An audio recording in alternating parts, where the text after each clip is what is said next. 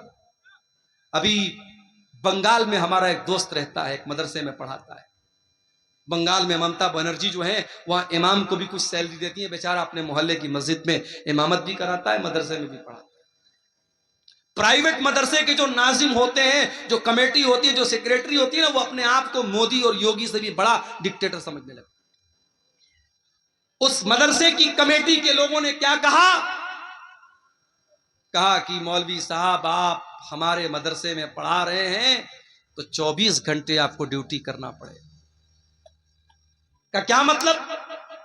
کہا 2 بجے تک آپ کو بچوں کو پڑھانا ہے، پھر شام کو ہاسٹل کی نگرانی بھی آپ کو کرنا ہے، رات بھی یہیں گزارنا ہے، ہم آپ کو 12,000 سیلری دیتے ہیں، آپ سے سارا کام لیں گے۔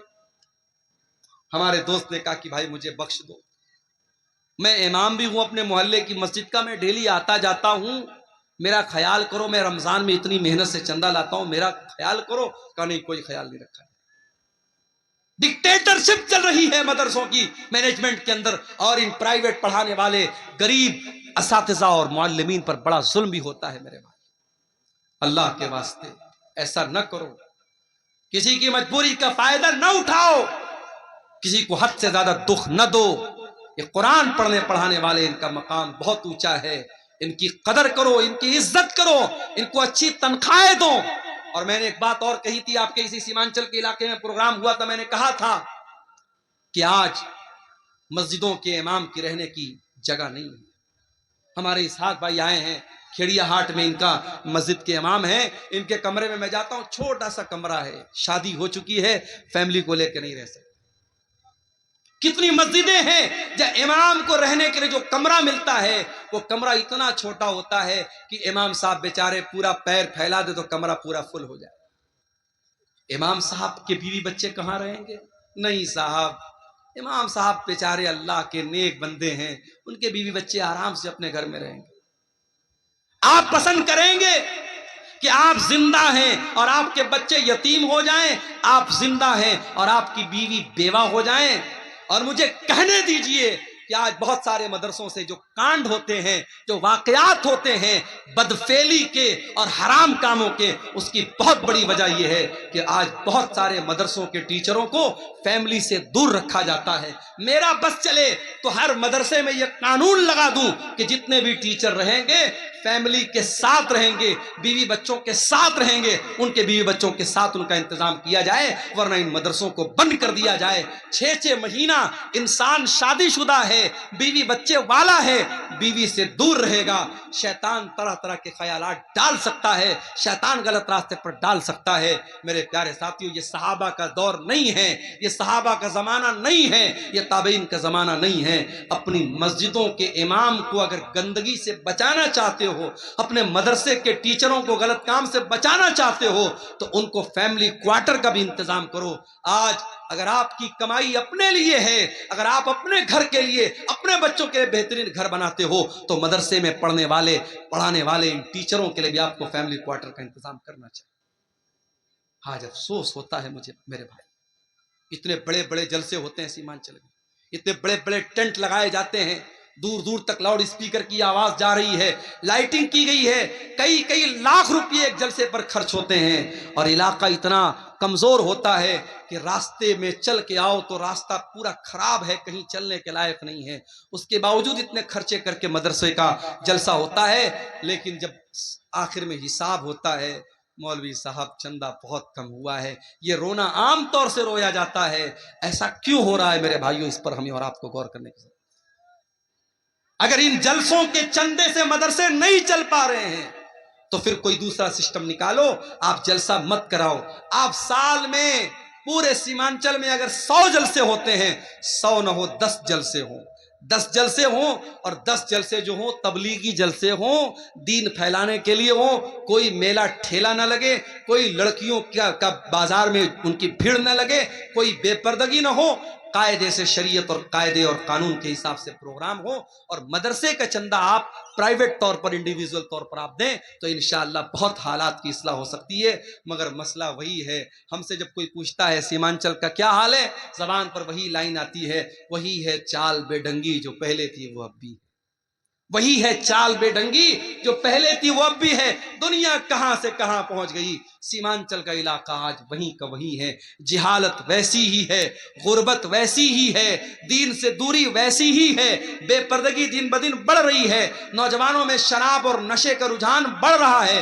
میرے پیارے ساتھیوں، آؤ قرآن پر میں نے پوری تقریر قرآن پر کی ہے۔ ایک بڑی خاص بات اور آخری بات بیان کر کے بات ختم کروں گا کہ قرآن پر عمل بھی ہمیں اور آپ کو کرنا ہے۔ صرف قرآن کو پڑھنا کمال نہیں ہے، قرآن کو سننا کمال نہیں ہے، قرآن پر عمل بھی ہمیں اور آپ کو کرنا ہے۔ حضرت عمر فاروق کے پاس ایک آدمی آیا، اس نے حضرت عمر سے کہا، اے عمر تم ہمارے ساتھ ناانصافی کرتے ہو، اے عمر تم ہمارے ساتھ ناانصافی کرتے ہو، ہمیں پیسہ نہیں دیتے ہو، ہمیں تحفہ نہیں دیتے ہو۔ حضرت عمر بڑے غصے والے آدمی تھے، حضرت عمر کو غصہ آ گیا، ان کا ہاتھ ان کی تلوار کی طرف جانے لگا۔ ان کے دربار میں ایک آدمی تھا، اس نے کہا کہ اے عمر ابن خطاب، کیا آپ نے اللہ کا کلام نہیں پڑھا ہے؟ کیا آپ نے رب کا قرآن نہیں پڑھا ہے؟ اللہ قرآن میں کہتا ہے خذ العفو وامر بالعرف واعرض عن الجاہلین۔ اللہ قرآن میں کہہ رہا ہے کہ اے میرے بندو معاف کر دیا کرو اور نیکی کا حکم دیا کرو اور جاہلوں سے منہ نہ لگا کرو، جاہلوں کو نظر انداز کیا کرو۔ اے عمر یہ انسان جاہل ہے، اس کے منہ نہ لگیے، اس کو نظر انداز کر دیجئے۔ جب قرآن کی آیت پڑھی گئی حضرت عمر سرنڈر ہو گئے، حضرت عمر فوراً ٹھنڈے پڑ گئے، اور حدیث کے الفاظ ہیں، بخاری کی روایت ہے وَقَانَ وَقَافًا عِنْدَ كِتَابِ اللَّهِ۔ حضرت عمر کی عادت تھی، اگر قرآن پڑھا جاتا تھا اور قرآن کا کوئی حکم پیش کیا جاتا تھا، حضرت عمر فوراً سرنڈر ہو جاتے تھے اور مان لیتے تھے۔ میرے عزیزو، قرآن کی روشنی میں اپنی اصلاح کرو۔ قرآن کہتا ہے نماز قائم کرو، مسجدیں آج ویران ہیں، قرآن کہتا ہے زنا کے قریب مت جاؤ، اور آج زنا کے اڈے مسلمانوں سے آباد ہیں۔ قرآن کہتا ہے وَلَا يُبْدِينَ زِينَتَهُنَّ، عورتیں بے پردگی نہ کریں، اور آج ہماری اور آپ کی عورتیں بے پردگی کر رہی ہیں۔ قرآن کہتا ہے نشے کے قریب مت جاؤ، اور آج ہمارا نوجوان نشہ کر رہا ہے۔ قرآن کہتا ہے نماز اپنے ٹائم پر پڑھو، ہمارا نوجوان آج نماز سے دور ہے۔ قرآن کہتا ہے لوگوں سے بہترین اخلاق سے پیش آؤ، ہمارا نوجوان آج جو ہے وہ اخلاق کے معاملے میں بھی بڑا کمزور ہے۔ میرے پیارے ساتھیوں، قرآن پر آج عمل کرنے کی ضرورت ہے، اور اللہ قرآن میں جب قرآن کی فضیلت بیان کرتا ہے تو ساتھ میں یہ بھی کہتا ہے کہ یہ قرآن لِيَدَّبَّرُوا آیاتہ، قرآن تدبر کرنے کے لیے، قرآن غور کرنے کے لیے ہے۔ میرے عزیزوں، ڈیلی آدھا گھنٹہ صحیح، 1 گھنٹہ صحیح قرآن پڑھنے کے لیے ٹائم نکالو۔ آج بنگلہ بھاشا میں قرآن کا انواد موجود ہے، اردو زبان میں قرآن کا ترجمہ موجود ہے، انگلش میں قرآن کا ٹرانسلیشن موجود ہے۔ جو زبان آپ کو آتی ہے، جو بھاشا آپ کو آتی ہے، اس بھاشا میں قرآن کو لے کر کے بیٹھ جاؤ۔ آدھا گھنٹہ، میں زیادہ نہیں بولتا، آدھا گھنٹہ ڈیلی آپ قرآن کو دینا شروع کر دو۔ میں نہیں کہتا کہ موبائل کو آپ جو ٹائم دیتے ہو وہ آپ قرآن کو دے دو، وہ دے دو گے تو زندگی سنور جائے گی، لیکن کم سے کم منیمم آپ آدھا گھنٹہ قرآن کو ٹائم دو۔ میرے بھائیوں، آپ غور کریں گے زندگی میں برکتوں کو، آپ غور کریں گے، محسوس کریں گے زندگی میں برکتوں کو۔ آج افسوس کی بات یہ ہے کہ ہمارے پاس قرآن پڑھنے کے لیے ٹائم نہیں ہے۔ دنیا جہان کی کتابوں کو ہم پڑھتے ہیں لیکن قرآن کو نہیں پڑھتے ہیں۔ میرے بھائیوں، بزنس آپ کرتے ہیں، کاروبار آپ کرتے ہیں، کاروبار میں پروفٹ بھی ہوتا ہے، لاس بھی ہوتا ہے، فائدہ بھی ہوتا ہے، نقصان بھی ہوتا ہے، مگر قرآن کی تلاوت ایک ایسی تجارت ہے، ایک ایسا بزنس ہے، اس میں کبھی گھاٹا ہونے والا نہیں ہے۔ اللہ قرآن میں فرماتا ہے ان الذین یتلون کتاب اللہ، جو لوگ قرآن کی تلاوت کرتے ہیں، وَأَقَامُوا الصَّلَاةَ، نماز قائم کرتے ہیں، وَأَنفَقُوا مِمَّا رَزَقْنَاهُمْ سِرًّا وَعَلَانِيَةً، اور جو روزی ہم نے دی ہے اس میں سے خرچ کرتے ہیں، کھل کر کے بھی خرچ کرتے ہیں اور چھپ کر کے بھی خرچ کرتے ہیں۔ اللہ فرماتا ہے یرجون تجارت لن تبور، قرآن پڑھنے والا ایسا بزنس کر رہا ہے، ایسا ویاپار کر رہا ہے جس میں کبھی گھاٹا ہونے والا نہیں ہے۔ میرے پیارے ساتھیوں، آج کی پوری تقریر اسی قرآن کی فضیلت اور قرآن کی خصوصیات پر ہوئی ہے۔ یہ پوری تقریر سننے کے بعد بھی اگر ہم قرآن کو نہیں پڑھتے ہیں، قرآن پر غور نہیں کرتے ہیں، تو میں سمجھوں گا آپ ایک کان سے سننے آئے تھے اور دوسرے کان سے آپ نے اڑا دیا۔ لیکن ہاں، اتنے بڑے مجمع میں ہماری مائیں بہنیں بھی ہیں اور آپ بھی ہیں، کوئی ایک اللہ کا بندہ بھی اگر ایسا ہے جو آج کی تقریر سننے کے بعد یہ طے کر کے یہاں سے جائے کہ ہاں اب اپنی زندگی میں ہم قرآن کے لیے بھی ٹائم نکالیں گے، قرآن پر ہم محنت کریں گے، کچھ قرآن مدرسے کو دے دیں گے، کچھ قرآن مسجد میں رکھ دیں گے، کچھ اپنی کمائی کا حصہ ہم قرآن پڑھنے والے بچوں پر خرچ کریں گے، کچھ کمائی کا حصہ ہم دینی اداروں پر خرچ کریں گے، تو انشاءاللہ ہم جو ہے اس کا اثر اپنی زندگی میں میرے پیارے ساتھیوں محسوس کریں گے۔ جاتے جاتے ہمارے جو یوٹیوبر بھائی ہیں ان کو 2 پیغام دے کے بات ختم کرتا ہوں۔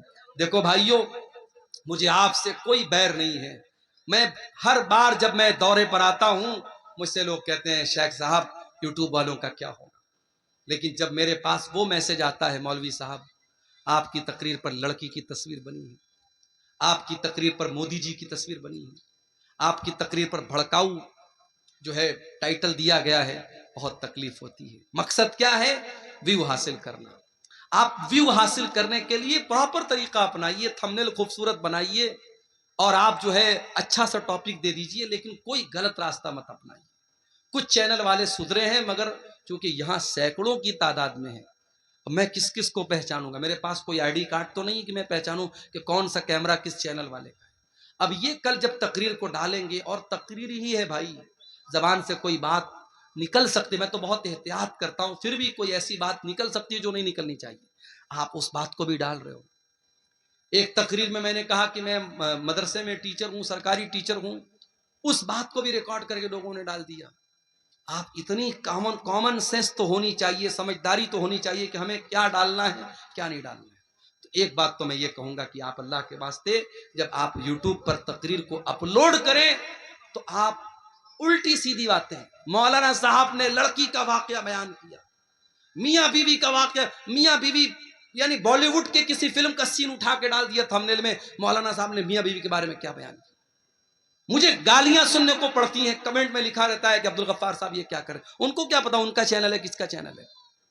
اس لیے میرے بھائی آپ اللہ کے واسطے آپ ایسا کام نہ کیجئے، تھمنیل گڑبڑ سبڑ مت لگائیے. دوسرا کام، یہ پروگرام جو ہوا ہے، جلسے والوں نے بڑی محنت سے پروگرام رکھا ہے. آپ تمام حضرات جو بھی چینل والے ہیں، کچھ نہیں، جو بھی منیمم اماؤنٹ آپ جو دے سکتے ہیں، جو آپ کے اوپر بہت بوجھ نہ پڑے، آپ اس ادارے کو تعاون کر کے جائیں. شیخ توحید صاحب بھی بیان کر کے گئے ہیں، ادارہ